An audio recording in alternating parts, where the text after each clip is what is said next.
नमस्कार दोस्तों, आपका स्वागत है हमारी खास सीरीज 12 ज्योतिर्लिंग की यात्रा में। इस श्रृंखला में हम आपको भगवान शिव के 12 पवित्र ज्योतिर्लिंगों की अद्भुत यात्रा पर लेकर जा रहे हैं। आज की यात्रा हमें लेकर जा रही है एक रहस्यमयी और चमत्कारी शिवलिंग नागेश्वर ज्योतिर्लिंग के दर्शन के लिए। ये वही स्थान है जहां भगवान शिव ने स्वयं प्रकट होकर अपने भक्त की रक्षा की थी। नागों के देवता नागेश्वर महादेव की ये भूमि अपने चमत्कारों के लिए प्रसिद्ध है। तो चलिए इस रहस्यमयी और चमत्कारी ज्योतिर्लिंग की कथा, इतिहास और दिव्यता को जानने के लिए इस यात्रा पर आगे बढ़ते हैं। नागेश्वर ज्योतिर्लिंग का इतिहास प्राचीन काल से है। हिंदू पौराणिक कथाओं के अनुसार ऐसा माना जाता है कि भगवान शिव अपने भक्तों को बुरी ताकतों से बचाने के लिए यहाँ सांपों के भगवान नागेश्वर के रूप में प्रकट हुए थे। मंदिर की जड़ें दारुका नामक राक्षस की पौराणिक कहानी से जुड़े हैं, जिसे इसी स्थान पर भगवान शिव ने मारा था। नागेश्वर ज्योतिर्लिंग गुजरात के द्वारका धाम से 17 किलोमीटर बाहरी क्षेत्र में स्थित है। नागेश्वर का अर्थ है नागों के देवता। जिन लोगों की कुंडली में सर्प दोष होता है, उन्हें यहाँ धातुओं से बने नाग नागिन अर्पित करना चाहिए। मान्यता है इससे नाग दोष से छुटकारा मिल जाता है। धार्मिक मान्यताओं के अनुसार नागेश्वर मंदिर में भगवान शिव और माता पार्वती नाग नागिन के रूप में प्रकट हुए थे, इसीलिए इसे नागेश्वर ज्योतिर्लिंग के नाम से जाना जाता है। पौराणिक कथा के अनुसार प्राचीन समय में दारुका नाम की एक राक्षस कन्या थी। उसने तपस्या के द्वारा माता पार्वती को प्रसन्न कर वरदान प्राप्त किया था। राक्षसी ने कहा कि मैं वन में नहीं जा सकती, वहाँ पर कई तरह की दैवीय औषधियाँ हैं। सत्कर्म के लिए हम राक्षसों को उस वन में जाने की अनुमति दें। माता पार्वती ने ये वरदान उसे दे दिया। इसके बाद दारुका के पति दारुकासुर, जो एक महान बलशाली राक्षस था, उसने वन में बहुत उत्पात मचाया और वन को देवी देवताओं से छीन लिया।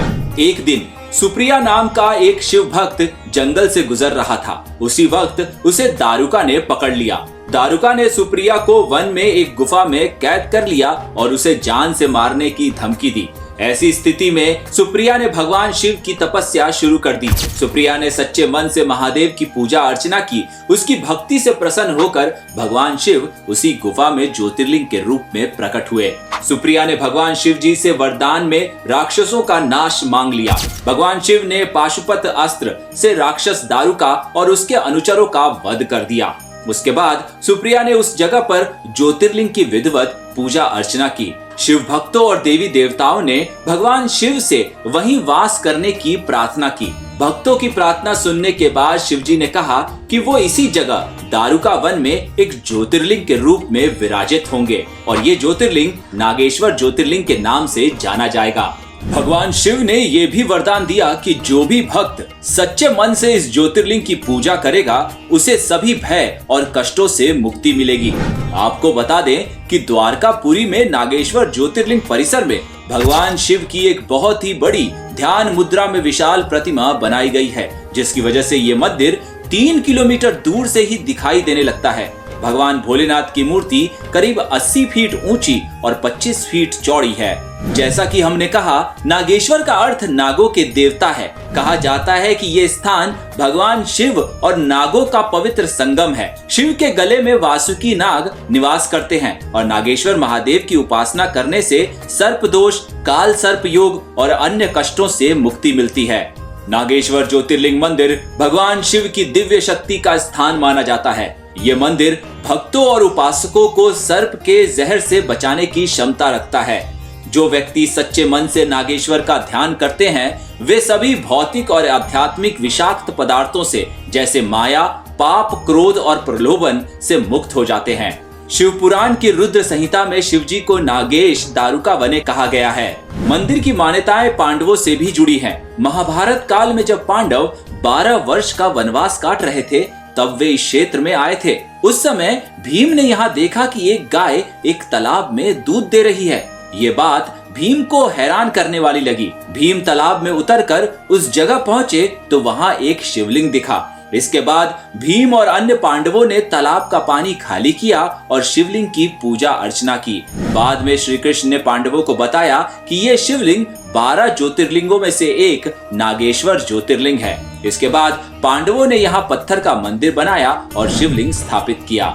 मंदिर सुबह 5 बजे आरती के साथ ही खुल जाता है, लेकिन भक्तों को प्रवेश सुबह 6 बजे से मिलता है। इस मंदिर में पुजारियों द्वारा कई अलग अलग विधियों से भगवान शिव की श्रद्धा पूर्वक पूजा और अभिषेक किया जाता है।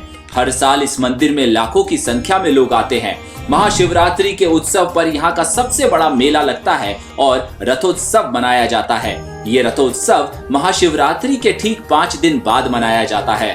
कहते हैं कि इस ज्योतिर्लिंग में एक अनोखी शक्ति है, जिसके प्रभाव से नकारात्मक ऊर्जा समाप्त हो जाती है और भक्तों को मानसिक शांति प्राप्त होती है। जो भी भक्त यहाँ सच्चे मन से भगवान शिव की आराधना करते हैं, उन्हें मोक्ष की प्राप्ति होती है और सभी प्रकार की बाधाएं दूर हो जाती हैं। साथ ही जीवन में सकारात्मक ऊर्जा भी आती है। नागेश्वर ज्योतिर्लिंग केवल एक मंदिर नहीं, बल्कि भक्ति, शक्ति और विश्वास का प्रतीक है। ये ज्योतिर्लिंग हमें ये सिखाता है कि भक्त की सच्ची श्रद्धा से भगवान शिव स्वयं उसकी रक्षा के लिए प्रकट होते हैं। अगली कड़ी में हम आपको भगवान शिव के अन्य ज्योतिर्लिंग के दर्शन करवाएंगे। अगर आपको ये वीडियो पसंद आया हो तो इसे लाइक करें, शेयर करें, कमेंट करें और हमारे चैनल को सब्सक्राइब करना ना भूलें। अगले वीडियो तक हर हर महादेव।